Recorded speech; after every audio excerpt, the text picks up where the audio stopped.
Thank you so much for tuning into my show, William Wallace for America. I always appreciate your time and I'm grateful that you're spending it with me.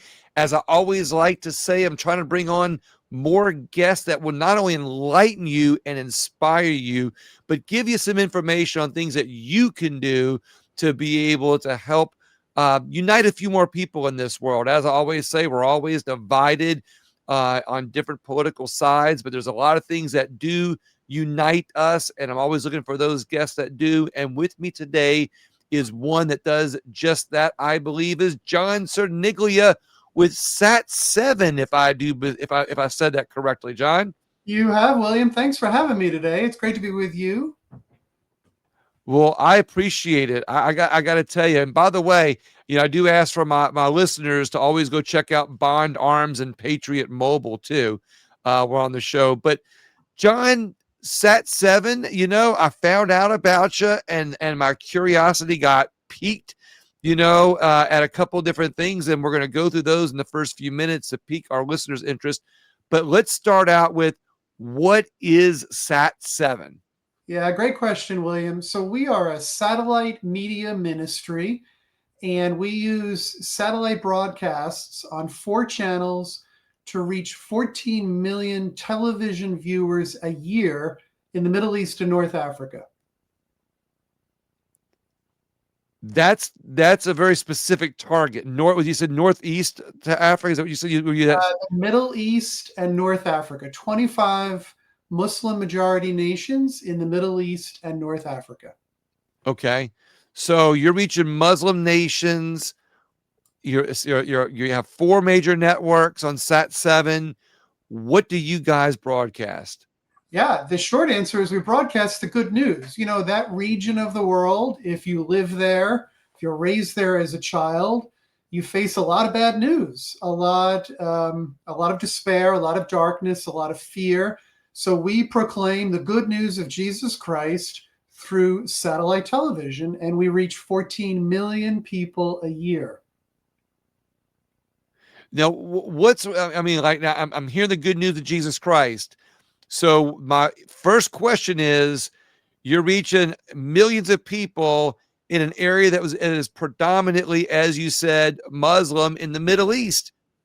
There's that many Christians in the Middle East. I mean, and I mean, how and why, we'll say. I'm Yeah, kind of getting well, to some simple, quick things for you. yeah, sure. Well, in the region, the Middle East and North Africa, William, there's about 600 million people. And we estimate about 3.5% are Christian. So Christians are a very small minority in the Middle East and North Africa. And so, of course, we reach a lot of people who today are not following Jesus, don't even know who Jesus is, but they long for good news. And so that's initially what attracts people to our channels to hear more. So again, from a marketing perspective or a business perspective, how do you guys make money? I know you're reaching millions of people, but it's kind of like going to Alaska and trying to sell ice. I know it's kind of like you're trying to sell ice to Eskimos. Yeah. Now you're trying to sell, the good news. And I look, again, I am Christian. I am right there with you, but I am going to play advocate for a side that's not Christian. We'll just put it that way. I'm trying to find another way to say that, that old saying without saying the devil's name. Sure. Well, think of it this way, and it's sometimes actually hard for us as Americans to completely grasp this. We just have endless places to go to get good news in our life in the US. Of course, there's bad news in the US, but there's endless places to go to get good news. In the Middle East, particularly if you're a Jesus follower, it's very hard. And so imagine yourself just thirsting for something to quench yourself, because you're just longing for something you've been unable to satisfy. Right. When a viewer hears about the good news of Jesus on a television program, it attracts them. It has a natural attraction because it's unlike anything else they've been hearing in their upbringing, in their culture, or in their community. So are you finding that many converts? I mean, is this something where, I mean, how hard is that for you all to track?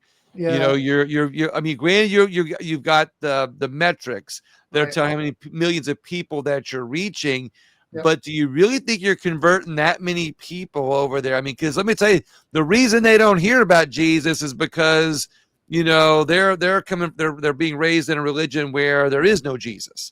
Well, here's So yeah. I know I'm being a little I know I'm being a little playful with it, but because it is kind of interesting. I'm like, wait a minute, you know, Yeah. you're So, broadcasting Jesus to Muslim countries. well, so this is really interesting. Of course, remember, this is the birthplace of our faith, the Christian faith, Right. right? This is where Jesus physically walked the earth.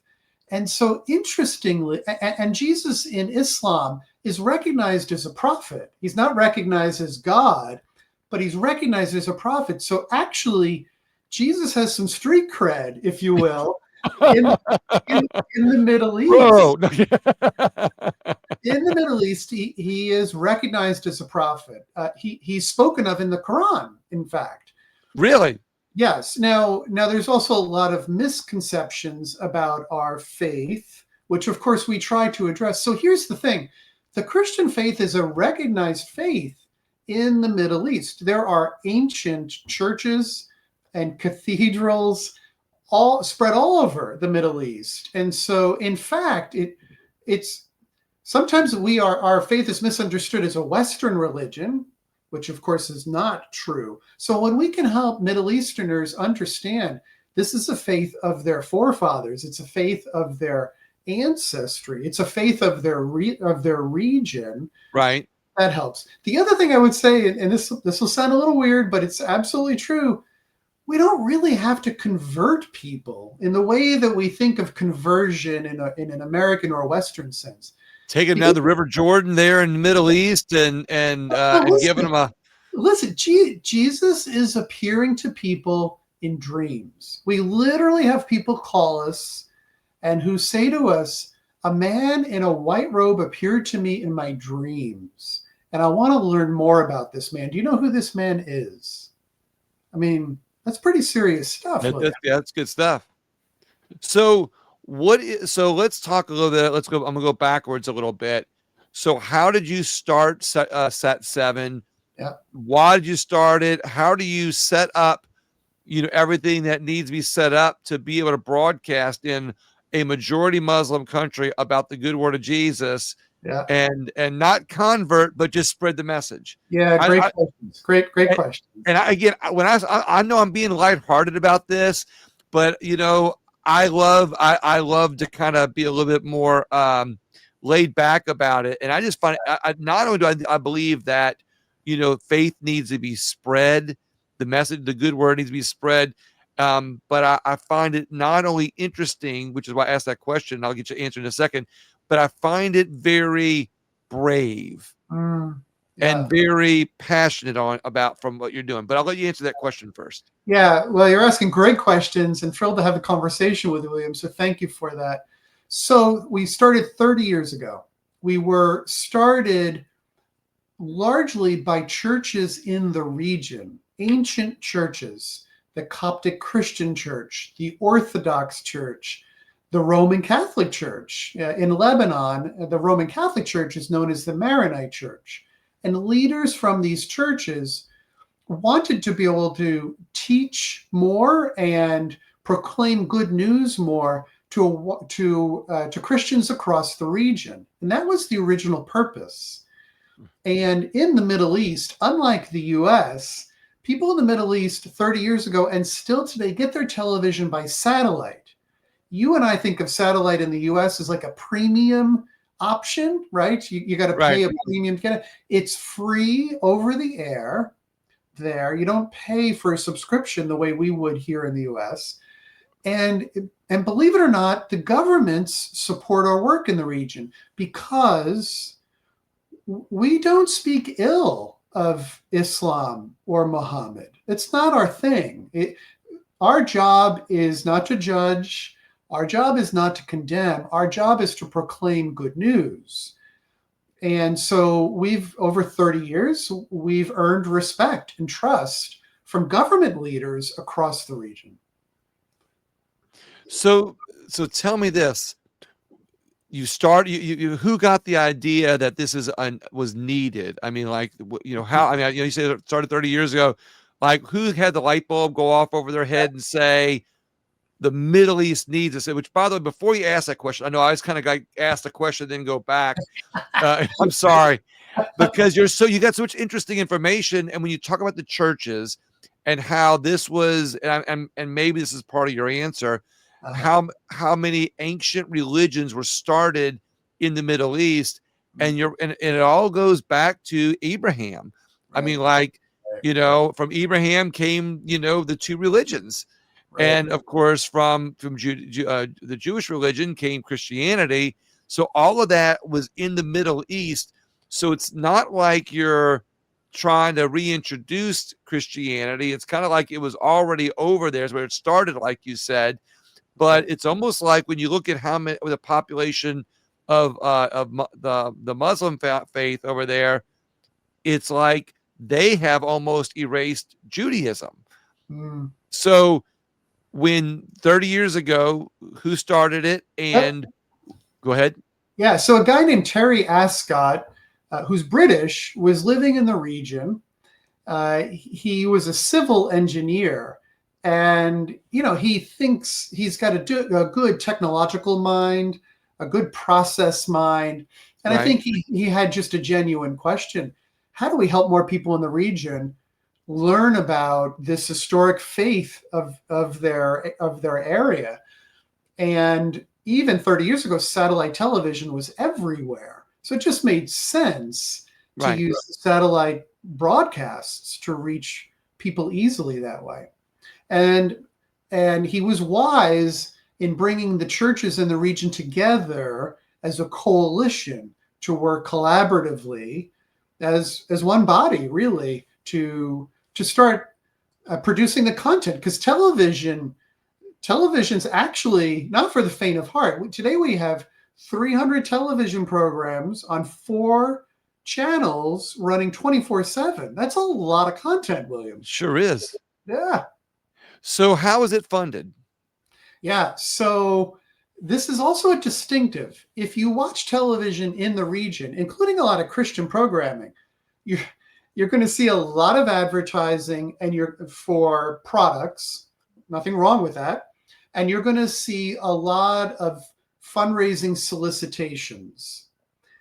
We don't do any of that. Our content, our time is over a 30-minute program or a 1-hour program. It's pure content. We never advertise.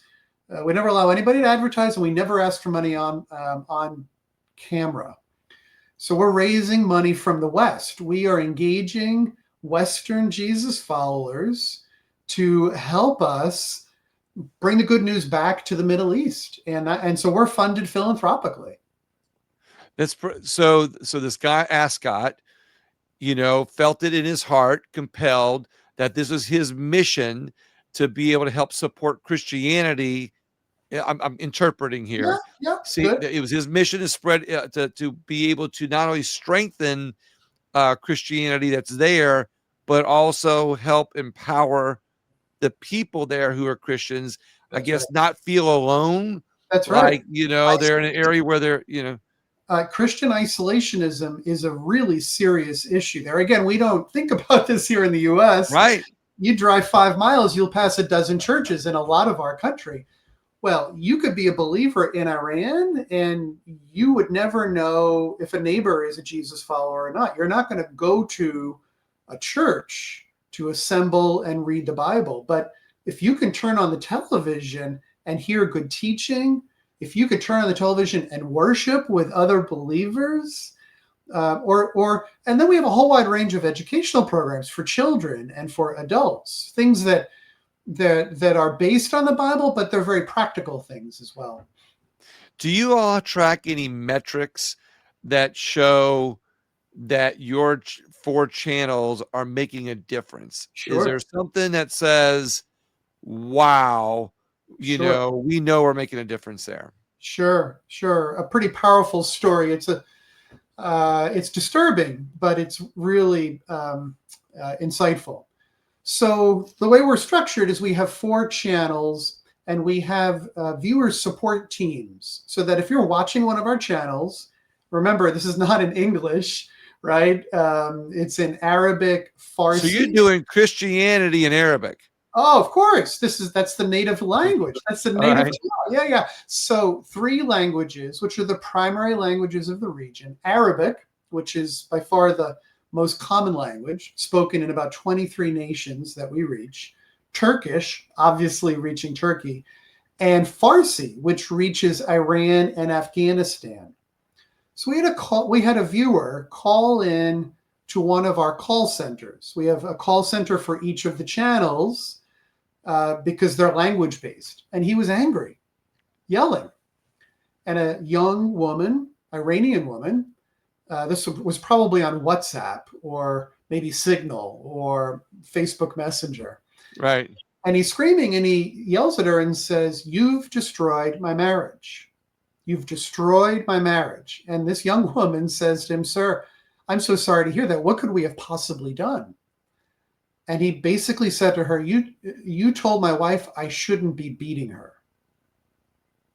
Now, it's again hard to step out of our culture and our norms, right? So there's Well, if I heard they can't beat them longer than the stick so long, right? But go ahead. well, if you are raised in the US where it's illegal to beat somebody, like literally against the law Right. to beat somebody, or you're raised in a region of the world where it's considered immoral to hurt Right. somebody, but if you're raised in a region where that's normal practice, then the message we send, which really wasn't you shouldn't be beating your wife, our message was your spouse, your wife, your husband, your children are were created in the image of God. They are holy temples to be protected. Right. That really was the message. It wasn't literally you shouldn't be beating your wife. That transcends religion, in fact, William, right? That's shaping society and culture for good, Right. which I think is beautiful. So this is interesting. So you ended his marriage. Now it's ironic that you ended his marriage, but his wife was letting him beat him, and now she says it's not good. So I'm out of here. That's tough to Actually, make a. that's not the outcome. The outcome was, and this is a journey, it continues, but the outcome was one of discipleship where the man actually showed openness to our beliefs. He actually had a curiosity. You mentioned at the top of our hour that you're curious about Sat 7. This man demonstrated curiosity for a belief system where a human being represents the image of God. Like that was a completely foreign concept to him. And Right. so it opens a dialogue. We call it discipleship. It opens a dialogue for a heart to be transformed. This is how we think societies are reshaped, William. Not through war, but through peacemaking. Jesus was the Prince of Peace. He came to bring peace and good news, and we just choose to do that over television. What's quite interesting is when you look at America and its founding and the founding principles and the founding father, how it's built on Judeo-Christian values, and then you look at our court systems Mm. and you look at our laws, you the religion. I would let me not say religion. You know, good human principles of Yes. not only freedom and liberty, but love for others, respect for others. Our Constitution was written in respect of God's natural law.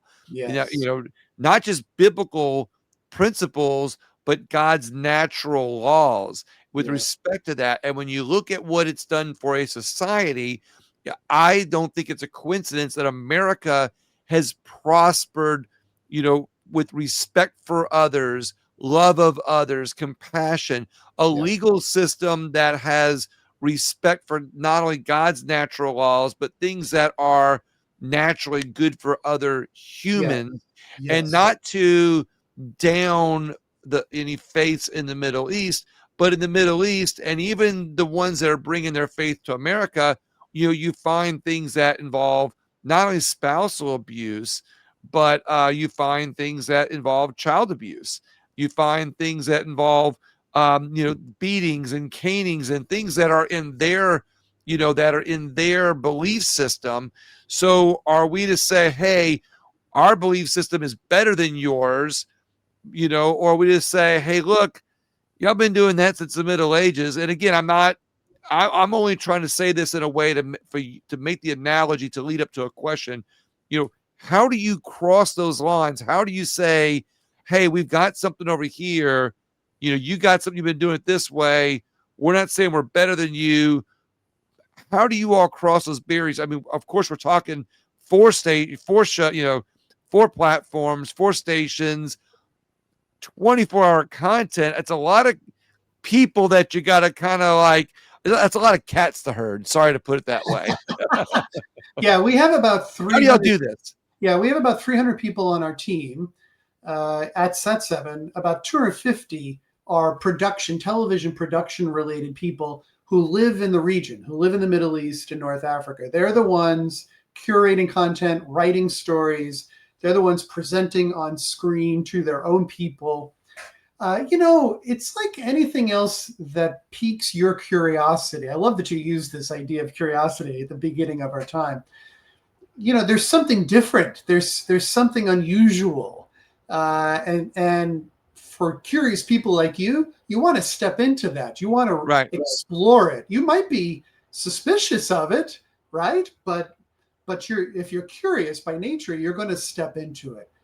So when a Jesus follower is living life and it looks different than the other people around you, most people are going to be curious about that, and they're going to want to step into it. They're going to watch more television. They're going to go to our YouTube channel and watch videos there that we have on demand. They're going to download our app. We had 800,000 app downloads last year alone. 800,000 down. I mean, like, that's a significant number, almost 1 million downloads last year on top of what you already have for a Christian, for Christian platforms Yes. in a predominantly Muslim area. Yes. Yes. Nearly 800 million newsfeed views. 800 million newsfeed views, as we're posting content. So, like, we're on a mission to bring Right. good news. And if there's a fight to be had, it's only the fight against bad news or evil. We don't have a fight with people. We don't have a fight with other religions. But if there's a fight to be had, it's against evil or bad news. And those numbers, they don't represent cool technology or even great content. They represent a hunger and a thirst that people in the region have for the good news of Jesus. So, do you guys get any pushback? And I'm going to give you a little bit more of that, because in America, we're seeing a lot of pushback against Christianity. I see Christianity growing we've had a wake up call. I've seen Christianity growing in America before the Charlie Kirk incident. But now, since Charlie Kirk, we see more younger people that are turning to faith. They're turning to, hey, wait a minute, there's something to this. There's more people waking up. I don't want to say revival. They're running to the next, revival. But they're waking up. They're becoming a little bit more aware of their spiritual beings and their path to eternity. Yes. And obviously, if you're seeing, if your numbers are growing in the Middle East right now, you're probably seeing the same thing. But are you all seeing pushback on your stations in your region where you all are broadcasting from, similar to what we're seeing in America, or is it more than what we're seeing in America, or is there any violence against you guys? Yeah, great questions. Of course, there's pushback, right? When you reach 14 million people a year, Right, obviously not everybody's going to be happy with you. That's right, just reality of the medium that we operate in, and we know to expect that. And our posture is always love, William, no matter how harsh the criticism, right. no matter how hard the slap on the face, our response is always going to be love. This is what we're taught in the New Testament, always in love. And so that's the response we take. We have been in good standing with governments, and we've not had challenges with governments because the content is all positive and uplifting. Where it's, again, as I said, it's not our job to judge or condemn. That's not who we are or what we do. We try to live in mutual respect, which would be my call to Americans here in the US as well, right? To have tolerance for each other, to live in peace among our differences. I think I've traveled to 50 countries, William. What Americans might not realize if they don't travel is the incredible diversity in this country. It's unmatched anywhere else. I mean, people can go move and live in a monolithic culture somewhere else if they want. I love the diversity in our country, um, and with that comes diversity of viewpoints. And so we're accustomed to that here in the U.S. a little more than maybe other countries, where it might be one religion, maybe one ethnicity, or one very predominant ethnicity. So we live in a tolerant nation here in the U.S., and I think I'm hopeful that there'll be more of that in other parts of the world. Do you all find any censorship going on your platforms? Again, kind of like Christianity's on the growth here in America. We also find a lot of censorship. In America, different people getting getting deplatformed, various things like that. Do you all have that issue on these four platforms that are Christian in a country that's predominantly Muslim? Do you So satellite broadcasts cannot be censored just by the nature of the technology. They cannot be censored. Of course, we could be shut down, but there's no. Again, I know I'm repeating myself here a little bit, but there's no content that we are presenting um, that isn't original to the region. Think about it. We're teaching about a guy named Jesus who's recognized as a prophet in the region. He's not even from Asia or from Europe. He's a guy from the region. So right there? Yeah, we're teaching something that people in power, people in authority recognize to be historical fact. There's no dispute about that, about the teaching of Jesus or the life of Jesus. And because the church was founded there, we don't face censorship. The only time we have trouble is with the internet. And as you know, and you've seen it in news right. recently, there are some countries that from time to time will try to shut down the internet. But the backlash from their own people is so fierce that Right. they can't do it for very long. What is your website? How do people find you in America? I'm assuming that can people in America watch your four stations? Sure. So the best thing to do is go to the US website, which is sat7usa.org. That's SAT, as in satellite, Right, SAT number 7 USA.org. And from there, you could watch all of our content live. Now, a lot of it, of course, is in the three languages of the region. Some of it is subtitled in English, which, of course, will be helpful to Americans. right, Of course, remember, we have a lot of Middle Eastern immigrants who live in the US. They love our content because it's in their native tongue, it's in their native right. language, and they find that attractive. You can also download our app, which is Sat7 Plus. You can find that on the Android store or the Apple store, and you can get our content that way as well. That's pretty interesting. So this is not you're not limited. I guess you are tracking. Of course, you're not limited to the Middle East, but Correct. are you tracking how much how big your viewership is in America? Yeah, the vast majority of our viewership is in the Middle East for a variety of reasons, primarily because of marketing efforts. We're not marketing Set7 content in the US. We, of course, are marketing it in the Right. Middle East, with geo-targeting, just like any company would do or Correct. any organization would do. So for that reason, the demand is much higher in the Middle East. But, there's a large Iranian diaspora community in London, and they love our content. They watch our Farsi channel and use our app as well to get Iranian content or Farsi content there. So are the four platforms, your four stations, are they separated by language, or are they separated by content, or are they separated by region? Yeah, great question. A bit of both.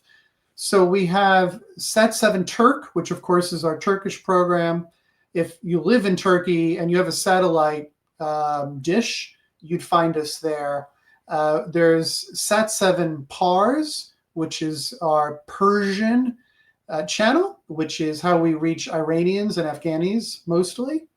There's Sat7 Arabic, which of course has the widest reach, reaching 23 countries in the Middle East. And then there's Sat7 Kids. We have a whole channel just for children. And if you went to it, again, you can go to the website I just gave you. It's children's programming with animation Right. and fun games and the things you'd expect to see on a channel, on a television channel for children. That's in Arabic. Sat7 Kids is an Arabic language channel. So that's interesting. So that's probably multiple languages then. So somebody have to tune into the if their kids are going to that and they speak Farsi and it's in Arabic, they have to I guess have to get the the subtitles in. Well, no, the Sat7 Kids is in Arabic. That's the language it's in. If you're a child living in Iran, you can go to our Pars channel and there'll be some children's programming on that channel. Right. In Farsi, of course. But that channel is largely an adult-oriented program. But here's the thing in the Middle East. Families in the Middle East, well, here in the U.S., have a house, you have a house, I have a house. I mean, I'll confess I've got a few televisions in my house. If my wife wants to watch one program, she goes into one room. If I want to watch something else, I go into another room. That's not how it works in the Middle East. Families gather together in one room where there's one television, and so they watch together. And so even a children's program is going to reach adults in the Middle East because of the way people interact with television. Isn't that interesting that you're describing something that we used to see in the 50s in America? Families gathered around the TV, watching TV together because the shows were all wholesome, right? And then, you go back to, let's say, the 20s, 30s, and 40s, where you see pictures of the families gathered around the radio, and now you're seeing, kind of a full circle where, where you're in an area that is not as modernized in most of their country as, we are now. That's right. That's right. And then, of course, you have technology, right? So today, somebody could be in a major city in the Middle East. She could be commuting to work on a train. In a lot of cities in the region, that's the case. She could have her cell phone with her earbuds in, and she could be watching a video about Jesus while commuting to work on her train, because we have the app and we live stream content there. So the internet has completely transformed what used to have to be a private thing that you'd only do in your home. Now the content is everywhere and accessible to everybody, which is pretty incredible. So, John, two more quick questions, and we'll wrap up here on these last two questions. They're very, very simple. I ask every guest on my show, where do they think that we're losing freedom in America? Now, I'm going to put that to the side for a second because, we've been talking about the Middle East and we've been talking about your channels. So I'll ask you first, before we go back to that question, do you see where in the Middle East they're either losing freedom or are they gaining freedom as Mm, a maybe as a result of what you're seeing through having your channels there, or maybe as a result of your channels? yeah. Are they losing or gaining freedom in the Middle East? Yeah. I think it depends. The short answer is both, William. I think in some countries, for example, Jordan as a nation is a fairly open nation. It has a high tolerance for a variety of people from different Mm. walks of life, different belief systems, different religions, different traditions. Um, it's a relatively open society where people have freedom to explore, to show curiosity, Right, and to make their own decisions. So I'm not going to criticize any one country or condemn any right, one country, but I lift up Jordan as an example. Lebanon has also historically been a nation of openness. So I celebrate that. In the US, you're asking a really tough question in the US. Um, I was raised by first generation Americans. My grandparents immigrated from Palermo, Sicily into New York in the early 1900s. I'm a living example of why people love this country and want so desperately to come here. right. My grandparents came here with no money. They didn't speak a word of English. They landed at Ellis Island, and here I am today talking to you, William. I mean, that's just remarkable. So what I worry about in our country, in the U.S., is any effort by anybody, by any religion or any elected official, to stifle my ability to inform myself and to make my own decisions. Any restriction on my freedom to read something or to explore something, I think is a threat to a civilized society and for that matter, the founding principles of our nation. I love it. John, that's a fantastic question. And I'm realizing that I've kept you a little bit longer than we talked about. So I don't, and I could continue the conversation more. It always ends this way. It's like as the conversation grows and builds, it gets better and better and better. And now that we've laid everything out, now it's like, hey, so maybe we'll have to do another show, I'm and, ready. and go I'm a bit ready. more Let's do it. detail. John, I've enjoyed the conversation, Likewise. and I hope you have too. Thank you. Oh, it's been a delight. So grateful for you for having me on, for your listeners, for their interest as well. And look, I'll come back and we'll continue the conversation. Any final words? Just want to express my thanks to you and encouragement to everybody listening to us. Just to be open, just to be open to the possibilities for greatness in our country and for freedom to reign all over the world, including the Middle East and North Africa. John, thank you so much. Hang on one second while I have to ask everybody, please share the show, share the podcast. Thank you again so much for your time. And we will have our next interview coming up pretty soon here. Hang tight. Thank you so much in the meantime for listening to my show, William Wallace for America.